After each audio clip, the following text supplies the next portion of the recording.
Good morning class. बेटा हम पढ़ रहे हैं अपू के साथ 2.5 साल। ये सत्यजीत राय का लिखा हुआ अनुभव है जो इनको पाथेर पांचाली मूवी बनाते समय जो प्रॉब्लम्स आई थी या जो अनुभव हुए थे वो उन्होंने इस पाठ के माध्यम से हमको बताए हैं। तो हमने कल किया था ये पाठ, मैंने आपको समझाया भी था। सबसे पहले आज का थॉट ले लेते हैं। आज का थॉट है a positive mind finds opportunity in everything. A positive mind finds opportunity in everything, whereas a negative mind finds fault in everything.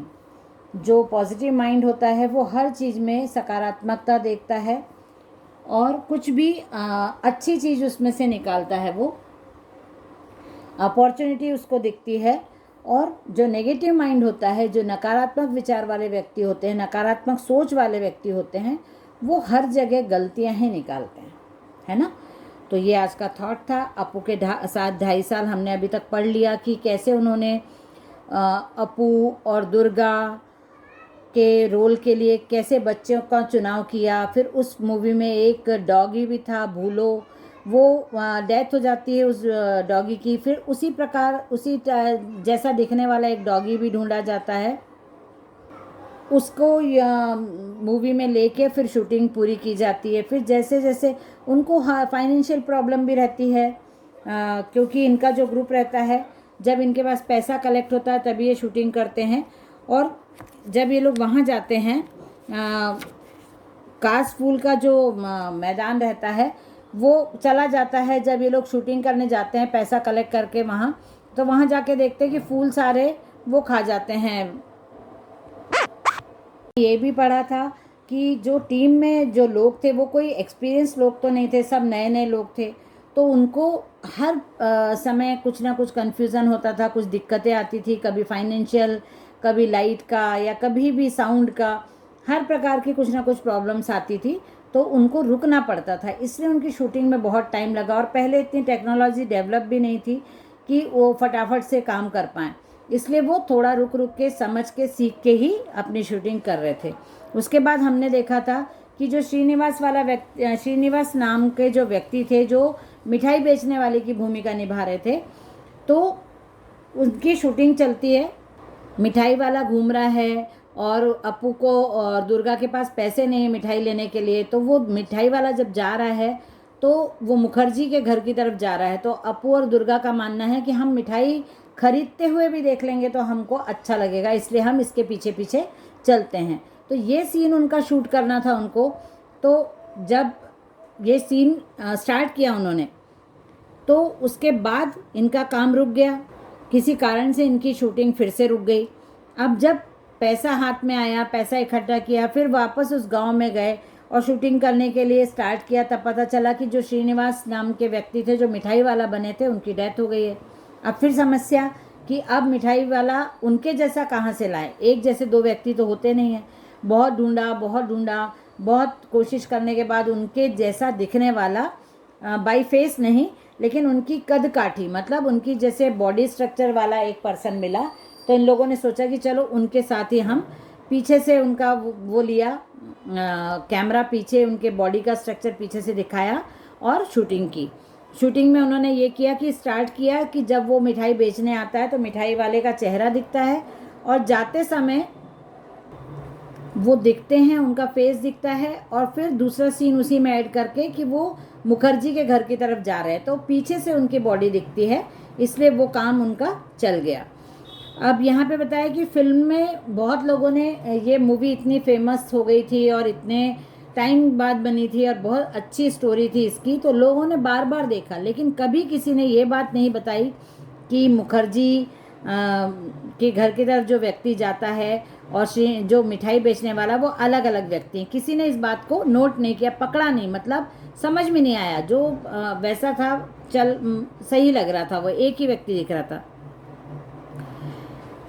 इस श्रीनिवास के सीन में एक ही शॉट के वक्त हम बिल्कुल तंग आ गए थे, और वह भी उस भूलो कुत्ते की वजह से। जो दूसरा कुत्ता था वो किसी का कुत्ता था तो मालिक भी साथ में आते थे। अब इनको सीन ये लेना था कि जो मिठाई वाले को देख रहे हैं ललचाई नजरों से, दुर्गा और अपू, तो मिठाई वाला पूछता है कि तुम मिठाई खरीदोगे क्या, तो वो लोग नहीं बोल देते हैं।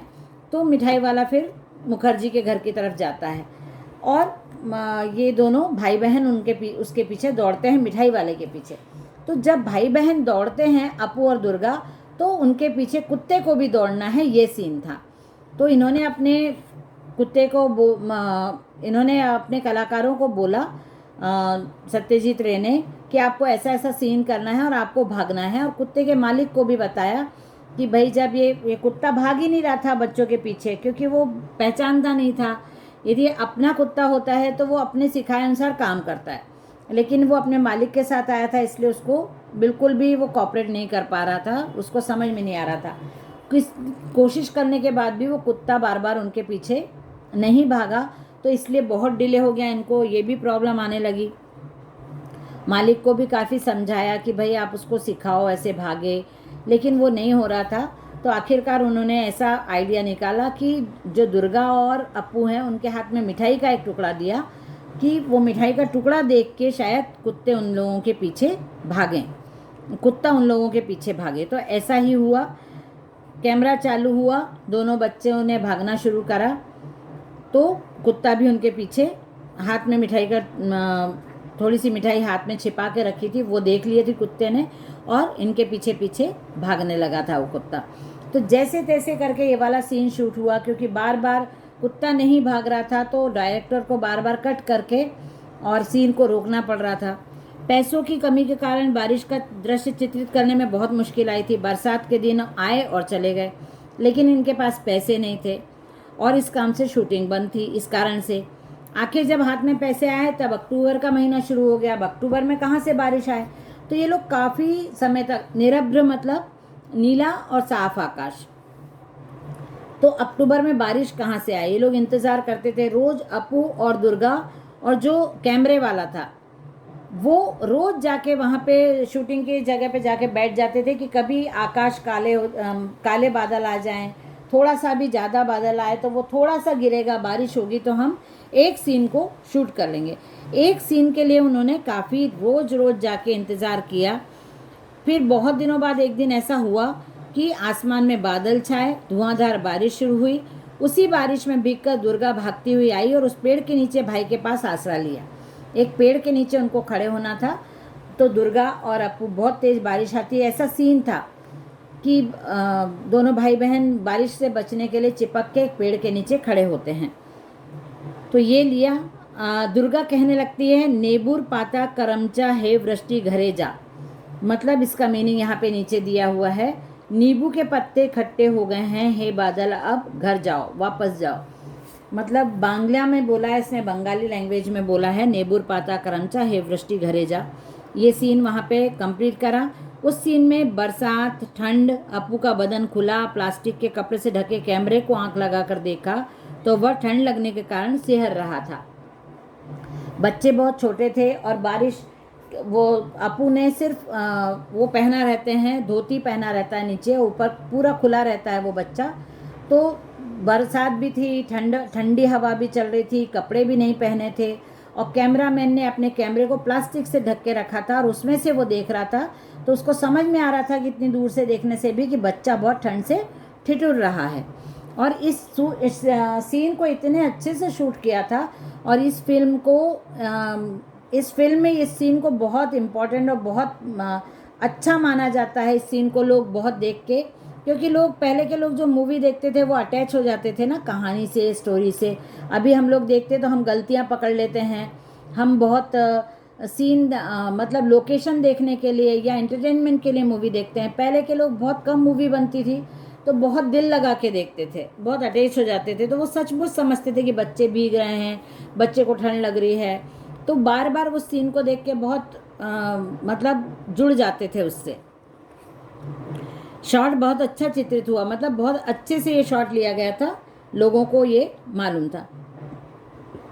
गोपालग्राम के अपेक्षा उनको बोडाल गांव बहुत अच्छा लगा था, क्योंकि वहाँ पे उनको एक ही गांव में अपू का स्कूल, गांव के मैदान, खेत, आम के पेड़, बांस की झुरमुट, जो उनको शूटिंग के लिए चाहिए था वो सब मिल रहा था, और गोपालग्राम में कम मिल रहा था। और अब उन्होंने बताया कि बोडाल गांव अब तो बहुत पक्की सड़क हो गई है, पक्के घर बन गए हैं और बहुत बदल गया है बोडाल गांव।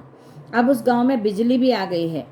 बहुत बार उनको वहाँ पे जाना पड़ा, रहना पड़ा उस गांव में, तो वहाँ के लोग भी इनको पहचानने लगे थे और लोग भी कोऑपरेट करते थे। और वहाँ के लोगों से मिलते जुलते इनका एक व्यक्ति से परिचय हुआ, उनका नाम है सुबोध दा। दा मतलब दादा, दादा मतलब भाई। बंगाली में दादा भाई को बोलते हैं और उसको शॉर्ट फॉर्म करके दा बोलते हैं। तो किसी के नाम के आगे भी रिस्पेक्टफुली दा लगाया जाता है, सुबोध दा। तो सुबोध दा उनको मिले थे, वो 60-65 साल के थे। उनका माथा गंजा था। माथा मीन्स सिर, हम माथा फोरहेड को बोलते हैं, यहाँ पे उन्होंने माथा सिर को बोला है। माथा तो सबका गंजा रहता है ना, फोरहेड पे तो कुछ रहता ही नहीं। वे अकेले एक झोपड़े में रहते और दरवाजे पर बैठकर खुद ही से कुछ ना कुछ बड़बड़ाते, क्योंकि वो थोड़े से लोग उनको बोलते थे कि मानसिक रूप से कमज़ोर हैं, मतलब उनको साइकोलॉजिकली कुछ प्रॉब्लम है, ऐसा लोग मानते हैं। वे गांव में शूटिंग करने वाले लोग आए हैं ऐसा सुन के बहुत गुस्से में रहते थे और इन लोगों के ऊपर चिल्लाते रहते थे। आने जाने वाले लोगों को बहुत गालियां वगैरह देते थे। और उन धीरे धीरे उनका फिल्म वालों से, फिल्म की यूनिट से जान पहचान होने लगी, तो अच्छे से बात करने लगे और अपने वायलिन बजा के और उनको सुनाने लगे, लोगों को, फिल्म के यूनिट के लोगों को अपने वायलिन पे धुन सुनाते थे।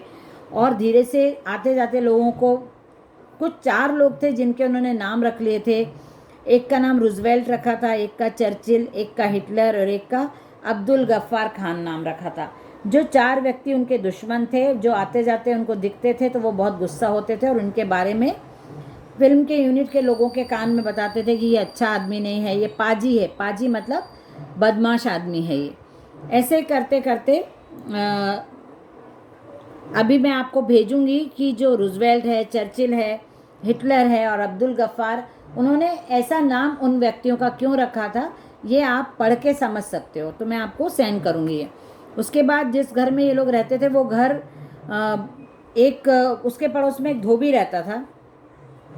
वहाँ उन्होंने एक घर ले लिया था रेंट से, जो बहुत पुराना था और उसकी दशा अच्छी नहीं थी। तो इन लोगों ने उसकी दशा ठीक करने के लिए भी पैसे लगाए, उसको साफ़ सूफ किया, उसकी थोड़ी मरम्मत की। और उसके कुछ कमरों में ये लोग अपना सामान रखते थे जिनको इन्होंने मूवी में नहीं दिखाया, और कुछ कमरों में ये लोग शूटिंग करते थे, अपू का घर बना के उसकी शूटिंग करते थे। और एक धोबी जो उनके पड़ोस में रहता था, वो बहुत बोलता था, बहुत हमेशा भाषण देने लग जाता था भाइयों और बहनों कह के। तो उससे ये लोग बहुत परेशान हो जाते थे कि कई बार जब शूटिंग नहीं चल रही हो तब उसका भाषण सहन किया जा सकता था, लेकिन हर समय उसका जो शूटिंग के बीच में यदि कुछ बोलना चालू रहता था तो वो इन लोगों को डिस्टर्ब कर देता था। तो ये सब परेशानियां उनको आ रही थी शूटिंग करते समय। तो जो धोबी के जो मित्र थे वो उसको साथ में ले जाते थे अपने, ताकि वो शूटिंग के समय इनको डिस्टर्ब ना कर पाए। आगे का हम नेक्स्ट क्लास में कंप्लीट करेंगे। ओके, चलिए, बाय एवरीवन।